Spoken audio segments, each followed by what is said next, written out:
ছিলেন সেই নারী যাকে আল্লাহ তাআলা কোরআনে অভিশপ্ত হিসেবে উল্লেখ করেছেন, তা কিছুক্ষণের মধ্যে জানতে চলেছেন। তাই আমাদের সাথেই থাকুন এবং শুনতে থাকুন সেই চাঞ্চল্যকর কাহিনী যা আপনার হৃদয়কে নাড়িয়ে দিবে। উম্মে জামিল জন্মেছিলেন কুরাইশ গোত্রে, মক্কার সবচেয়ে শক্তিশালী গোত্রগুলোর একটি। তার পিতা হাব্ব ইবনে উমাইয়া ছিলেন মক্কার সম্মানিত নেতাদের একজন। এমন পরিবারে জন্ম নিয়ে তিনি বড় হয়েছিলেন প্রাচুর্য আর মর্যাদার মাঝে। কিন্তু এই উচ্চ মর্যাদা তার অন্তরকে ভালো করেনি।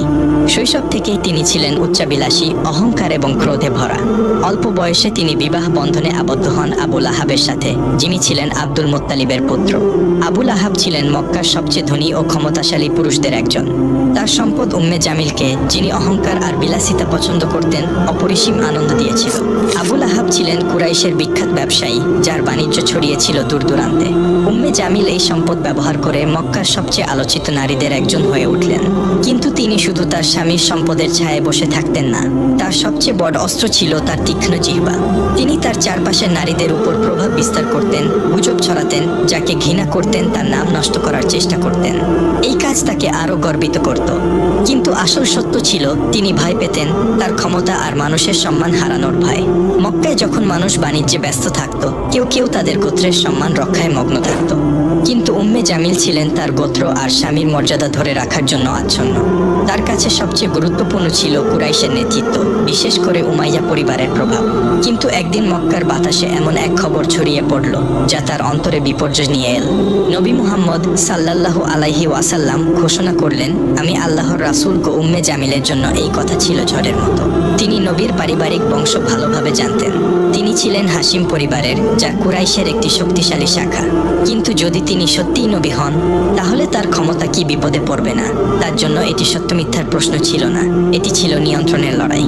যদি ইসলাম মক্কায় ছড়িয়ে পড়ে, কুরাইশের শাসন ভেঙে যাবে আর তার গর্বের জগৎ ধুলায় মিশে যাবে। তাই তিনি ইসলামের বিরুদ্ধে লড়াইয়ে নেমে পড়লেন, প্রথম নারীদের একজন হিসেবে। তার স্বামী আবু লাহাব ইতিমধ্যেই নবীর বিরোধিতা শুরু করেছিলেন, কিন্তু উম্মে জামিল এই ঘৃণাকে আরো তীব্র করলেন। তিনি শুধু ইসলামের বিরুদ্ধে দাঁড়ালেন না, তিনি এটি ধ্বংস করার জন্য সবকিছু করলেন। নবীর সম্মান নষ্ট করতে, মুমিনদের ভয় দেখাতে তিনি তার বিষাক্ত কথা ছড়িয়ে দিতেন মক্কার সরু গলিতে, বাড়ির উঠোনে, কাবার চারপাশে। তিনি ছিলেন শুধু একজন শত্রু নন, তিনি হয়ে উঠেছিলেন ফিতনার কারণ। কিন্তু তার আসল যুদ্ধ তখনও শুরু হয়নি। উম্মে জামিলের জন্য ইসলাম ছিল শুধু একটি বিশ্বাস নয়, এটি ছিল তার জীবনের জন্য গুরুতর বিপদ। মক্কা ছিলেন এক ব্যক্তি, নবী মুহাম্মদ সাল্লাল্লাহু আলাইহি ওয়াসাল্লাম, যিনি বহু বছরের পুরনো ব্যবস্থার বিরুদ্ধে দাঁড়িয়েছিলেন। আর উম্মে জামিল এই নতুন দিনের বিস্তার রোধ করতে যে কোনো কিছু করতে প্রস্তুত ছিলেন। প্রথমে তিনি এটিকে গুরুত্ব দেননি। নবীর নবুয়াতের দাবি শুনে তিনি ভেবেছিলেন এটি বেশি দিন টিকবে না। কিন্তু যখন মানুষের ভিড় তার পিছনে জড়ো হতে শুরু করলো, তখন তার অন্তরে ভয় আর ক্রোধ জ্বলে উঠল। আবু লাহাবের সাথে মিলে তিনি এই নতুন দিনের বিরুদ্ধে লড়াইয়ের নেতৃত্ব দিলেন। মক্কার নারীদের উপর তার প্রভাব ছিল অপরিসীম। তার একটি কথা শহর জুড়ে ছড়িয়ে পড়ত দ্রুত। তিনি এই ক্ষমতা ব্যবহার করলেন ইসলামের ক্ষতি করতে। উম্মে জামিল মিথ্যা ছড়াতেন, ভুল গল্প রটাতেন। মুহাম্মদ পাগল, উম্মে জামিল চিৎকার করে বলতেন। মুহাম্মদ জাদুকর, উম্মে জামিল মানুষকে সতর্ক করতেন। মুহাম্মদ মিথ্যাবাদী, যিনি মক্কার শৃঙ্খলা ভাঙতে চান, উম্মে জামিল দাবি করতেন। এই মিথ্যার উদ্দেশ্য ছিল শুধু মানুষকে বিভ্রান্ত করা নয়, এটি ছিল নবীর সম্মান ধুলায় মিশিয়ে দেওয়া, মানুষকে তার থেকে দূরে সরিয়ে দেওয়া।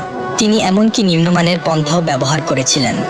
একদিন মক্কার বাজারে তিনি মানুষ জড়ো করে চিৎকার করে বললেন, মুহাম্মদ তার নিজের পরিবারেরও ক্ষতি করছেন।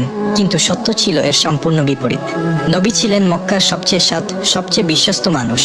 তবু উম্মে জামিল তার নামে মিথ্যা রটিয়ে চললেন। তার সবচেয়ে বড় শত্রু ছিলেন উম্মুল মুমিনিন খাদিজা রাদিয়াল্লাহু তাআলা আনহা। তিনি ছিলেন মক্কার সবচেয়ে সম্মানিত নারী এবং নবীর সবচেয়ে শক্তিশালী সমর্থক। উম্মে জামিল খাদিজার প্রতি তীব্র হিংসা পোষণ করতেন।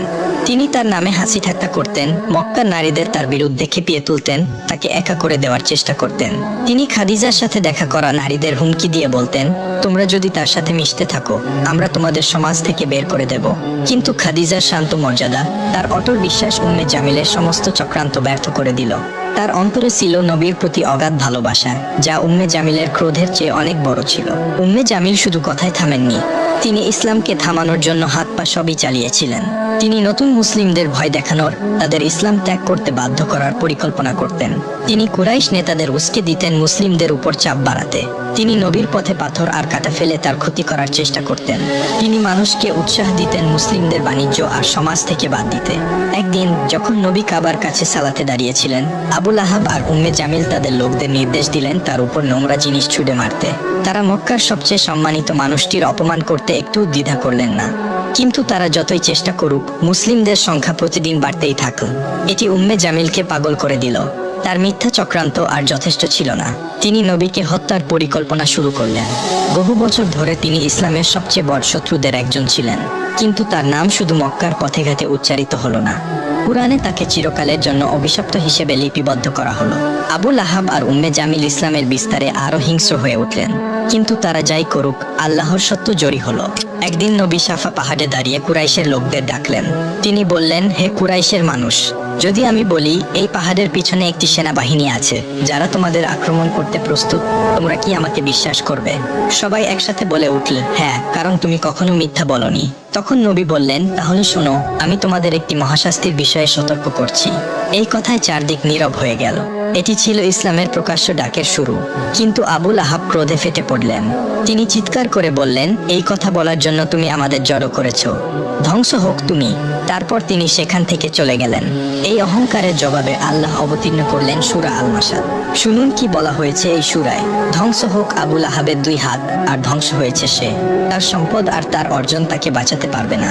সে পূর্বে আগুনের লেলিহান শিখায়, আর তার স্ত্রী যে কাঠের বোঝা বহন করে, তার গলায় থাকবে পাকানো দড়ির রশি ঘি। এই সূরা ঘোষণা করলো আবুল আহাব আর উম্মে জামিলের শেষ পরিণাম। কাঠের বোঝা বহনকারী বলতে বোঝানো হলো উম্মে জামিলকে, যিনি নবীর পথে পাথর আর কাঁটা ছড়িয়ে দিতেন। এটি তার মন্দ প্রকৃতির প্রতিচ্ছবি। যখন এই সূরা অবতীর্ণ হলো, উম্মে জামিলের ক্রোধ আরো তীব্র হলো। তার কাছে এটি ছিল মৃত্যুর ফরমান। মক্কার মানুষ তার ভাগ্য নিয়ে কথা বলতে লাগলো, এমনকি কুরাইশের নেতারাও তার সাথে ঠাট্টা করলো। একদিন তিনি ক্রোধে ফুঁসতে ফুঁসতে একটি বড় পাথর হাতে নিয়ে মসজিদুল হারামে গেলেন। তিনি নবীকে হত্যা করতে চাইলেন। তিনি ভেবেছিলেন নবী সেখানে বসে আছেন। আবু বকর রাদিয়াল্লাহু তাআলা আনহু তার পাশে ছিলেন। কিন্তু আল্লাহর ইচ্ছায় উম্মে জামিল নবীকে দেখতে পেলেন না, যদিও তিনি ঠিক সেখানেই ছিলেন। তিনি আবু বকরের দিকে তাকিয়ে চিৎকার করে বললেন, তোমার বন্ধু কোথায়? আমি তাকে শেষ করতে এসেছি। সে তার জাদু আর মিথ্যা দিয়ে আমাদের একে অপরের বিরুদ্ধে করেছে। আবু বকর শান্তভাবে তার দিকে তাকালেন। আল্লাহ নবীকে তার চোখের সামনে অদৃশ্য করে দিয়েছিলেন। উম্মে জামিল ক্রোধে পাথর ফেলে দিয়ে চলে গেলেন। তিনি জানতেন সূরা মাসাদ তার শেষ ঘোষণা করেছে, কিন্তু তার ক্রোধ আল্লাহর বিচার বদলাতে পারল না। সূরা মাসাদের অবতীর্ণ হওয়া আবুল আহাব আর উম্মে জামিলের জন্য বিপর্যয় ছিল। তারা ইসলামের উত্থান থামানোর জন্য সব চেষ্টা করেছিল। আবুল আহাব মুসলিমদের বিরুদ্ধে সামাজিক ও অর্থনৈতিক বয়কটের নেতৃত্ব দিয়েছিলেন। এই কঠোর বয়কট 3 বছর ধরে মুসলিমদের কষ্টে ডুবিয়ে রেখেছিল, কিন্তু তারা ইসলামের আলো নিভিয়ে দিতে পারলেন না। তাদের নিষ্ঠুরতা তাদের নিজেদের ধ্বংসের পথে নিয়ে গেল। আবুল আহাবের শেষ এলো নির্মমভাবে। মক্কায় একটি মারাত্মক রোগ ছড়িয়ে পড়ল। আবুল আহাব সেই রোগে আক্রান্ত হলেন। তার শরীর এতটাই ভয়াবহ হয়ে গেল যে কেউ তার কাছে যেতে সাহস করল না।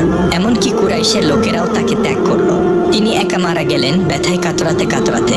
উম্মে জামিল, যিনি বছরের পর বছর তার স্বামীকে সমর্থন করেছিলেন, তিনিও তাকে পরিত্যাগ করলেন। তার মৃতদেহ পড়ে রইল মাটিতে। কেউ তাকে দাফন করতে এগিয়ে এলো না। শেষে কিছু লোককে অর্থ দিয়ে তার দেহ একটি গর্তে ফেলে পাথর দিয়ে ঢেকে দেওয়া হলো। তার সম্পদ, তার মর্যাদা, তার গর্ব সব ধুলায় মিশে গেল। আবুল আহাবের মৃত্যুর পর উম্মে জামিল একা পড়ে গেলেন। যে নারী একসময় মক্কার রানী ছিলেন, তিনি হয়ে গেলেন দুর্বল, অসহায়। মক্কার মানুষ ফিসফিস করে বলতে লাগল, সূরা মাসাদের অভিশাপ তার উপর পড়েছে, কিন্তু তিনি থামলেন না। তিনি মুসলিমদের বিরুদ্ধে ঘৃণা ছড়াতে থাকলেন। কিন্তু সময়ের সাথে তিনিও দুর্বল হয়ে পড়লেন। তার শেষও এলো নির্মমভাবে। কেউ কেউ বলে তিনি একটি বড় পাথরের নিচে চাপা পড়ে মারা গেলেন। কেউ বলে একটি দড়ি তার গলায় পেঁচিয়ে তাকে শ্বাসরোধ করলো। সূরা মাসাদের কথা, তার গলায় থাকবে পাকানো দড়ির রশি, তার মৃত্যুতে সত্য হয়ে উঠল। উম্মে জামিল আর আবুল আহাব ছিলেন ইসলামের সবচেয়ে বড় শত্রু। তারা মনে করেছিল তাদের সম্পদ আর ক্ষমতা তাদের বাঁচাবে, কিন্তু আল্লাহর বিচার থেকে তারা পালাতে পারলেন না।